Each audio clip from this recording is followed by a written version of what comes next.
Well, hello and welcome to Presentation DNA. My name's Mark Buchanan and I've been presenting all around the world for more than 40 years.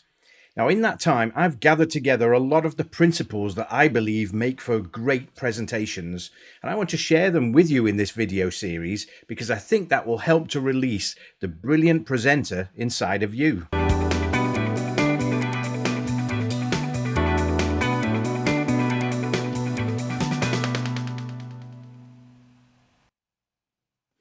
So we're using the DNA metaphor because if you think about it, everybody in the world has basically got the same genetic code, and yet there's such a variety, isn't there? Different people types, personalities, characters, body shapes, but they all work because they're all driven by the same defining code. Well, in the same way, in the world of presenting, I don't believe that there are fixed rules and that you have to keep those rules and then you get a good presentation, and if you break the rules, you get a bad one. I think it's more like DNA, where there are principles that we should follow if we want to really delight our audience and feel satisfied ourselves. But there's a lot of room for defining and understanding who you are and doing things your way based on that genetic code. So let me just quickly explain something and then we'll dive into the main purpose of this video. So when you're presenting, your audience is going to receive the result of three strands that are all working together. Now, it probably won't surprise you to see that the first one of those strands is you yourself. And understanding your personality, your character, your likes and dislikes, your way of negotiating the world is really important because you're at your most credible when you're your most you, if that makes any sense. So we can learn from other people that we might have seen presenting, but copying other people isn't a good idea because they're not us. So we've got to find a way of delivering that sounds like us, looks like us, that keeps us confident in our own skin, but that is clear for our audience. Then there's the message itself, crafting that and tailoring that to your audience, but also making sure that you can deliver that message with credibility is really important. And really, the messenger and the message are one and the same thing. They're just two sides of the same coin. The third element that's going on, though, is our technology. Now, that may well be YouTube videos or Microsoft PowerPoint or Apple Keynote or Prezi, but the technology may just be our voice. But in any case, whichever technology we're using, we need to master it. So if your voice is going to be your primary technology, you need to really understand what you can do with your voice, how to project it, how to use the highs and lows. And in the same way, if you're using PowerPoint or Keynote or Prezi, really understanding how they work and what features they've got and what the subtleties are, the nuances, things that don't work quite so well, is all part of delivering a seamless presentation so that your audience is getting the benefit of you, your message, and your technology. And it's when those three things come together, this is the sweet spot right here. This is where we are absolutely great when we get all of those working together. Now, it can seem overwhelming at the beginning, but mostly that's just a question of a lot of practice and really becoming familiar with you yourself and how you are when you're on stage, what your message is and what your material that backs up that message is, and the technology you're using and feeling comfortable with it so that you're ruling your technology, because if you don't, your technology will definitely rule you. So in this particular video, I'm going to focus entirely on the message, and we'll probably have multiple videos on preparing the message. But I just want to share one simple idea with you that I've found over the years has really helped me keep my presentations as succinct as possible, as clear as possible, and stops them getting too bloated. So this is the concept of the single sentence summary. So I never get up and present until I can summarize my entire presentation, however long it is, in a single sentence. And that gives me incredible clarity of mind before I ever stand up. If I don't have that, it's just too easy to get distracted and to waffle and to go off track. But when you've got it, you really can tell what is core to your presentation and what isn't. So I don't know if you're like me, but when I first come up with the idea for a presentation or I'm given a subject to talk on, I start to assemble as much information as I can. It could be stories and anecdotes from my own experience. It could be research from online. And then there's graphics, there's music, there's pictures. So I end up with a huge amount of material that's all possibly going to be in my presentation. The thing is, I end up with way too much. And if I try and deliver all of that, I won't be giving a presentation. It'll just be a data dump, and that makes for a terrible presentation. But in amongst all of that stuff, there will be the nuggets that really are the core of my presentation. So the trick is to identify those through my reading and my research all the time. I'm thinking, how fundamental, how crucial is this? And it's those elements that usually go into making up the single sentence summary.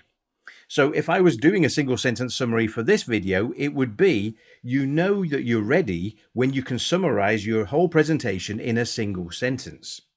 Or we could flip that round and say, you're not ready to present if you can't summarize your presentation in a single sentence.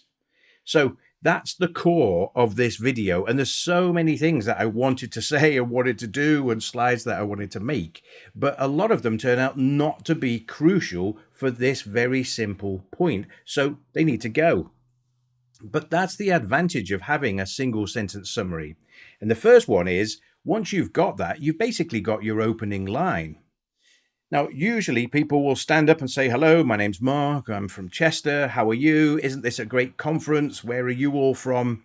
And that's good relational glue, but it's a very fuzzy way to start a presentation. So when we get to the actual presentation itself, we want to go in with something magnetic and hooky. So if I was to stand up and say to a conference of public speakers, you know what, it's always a mistake to stand up and present if you can't summarize your presentation in a single sentence. That's a much more magnetic line, isn't it? And hopefully that will make people lean into my presentation rather than flop back in their chairs because they're not quite sure what to expect from me yet. And bear in mind, at the beginning of a presentation, we've got a very short period of time, it's measured in seconds, to basically engage with people or not. So the single sentence summary can make a great opening hook. Sometimes it will actually work for the close as well. Now, usually the close of a presentation, we'd want some sort of call to action, something that we want our audience to do or to feel or to know. But if it's not going to be a call to action, then why not close with the single sentence summary again as well? So the repetition is helpful. The fact that it's a single sentence makes it memorable. So you might have either your complete close or at least part of your close just by using the single sentence summary. So then the main purpose, and this is where I find it helpful, is once I've decided what my single sentence summary is, that summary becomes the filter through which I decide whether or not all these elements that I've gathered are actually going to make it into the presentation or not. And I just simply ask myself, will this element drive the story forward towards the single sentence summary? And if it does, then it needs to stay in, and I then need to work out the order and all of that sort of stuff. But if it doesn't, or if it's merely saying something that I've already said in a slightly different way, then it needs to go. So the clarity comes when I get that single sentence summary. And every now and then I wake up in the middle of the night and I just know what it is. But more usually that comes to me during the preparation process.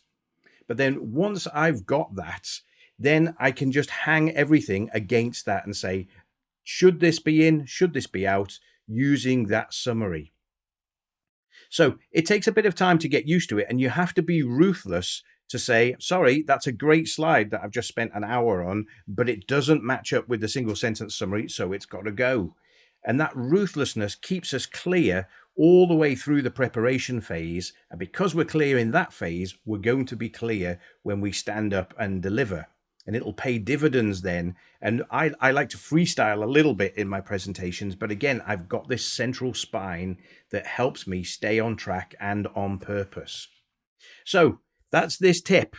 Try and come up with a single sentence summary for your presentation, certainly before you stand up and as early as you think you can in the preparation process. And that's going to deliver clarity and leanness, sharpness, and focus for your presentations. So give it a go. See what you think. Now, do leave me some comments down below. Do you think that's helpful? Are there other things about presenting that you'd like me to talk about? Have you got questions? Have you got things that you get stuck on? I use Apple Keynote. I'm familiar with PowerPoint, but certainly if you've got Apple Keynote questions, drop those in the comments as well, and I'll see if I can answer them for you. So if you have found this helpful, I wonder if you could do me a favor. Could you like this video and then maybe even subscribe to the channel here? Both of those things will make Google present this video to people on YouTube more often, and that helps me fulfill my mission. And then if you've done those two, you may as well just click the little notification bell, and then at least you'll know when the next video is coming out, which will probably be once a week. I may try and do it a bit more regularly than that, but certainly once a week, we're going to try and bring those out.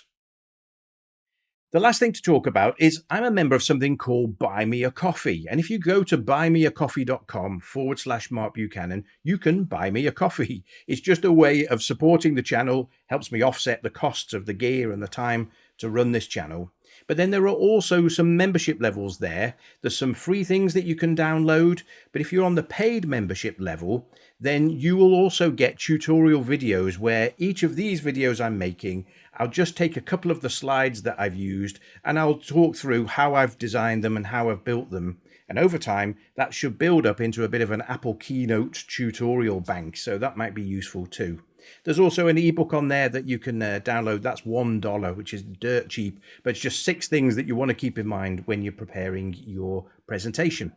So hopefully this has been useful. It's been really fun being with you for this time, and I look forward to seeing you on the next one.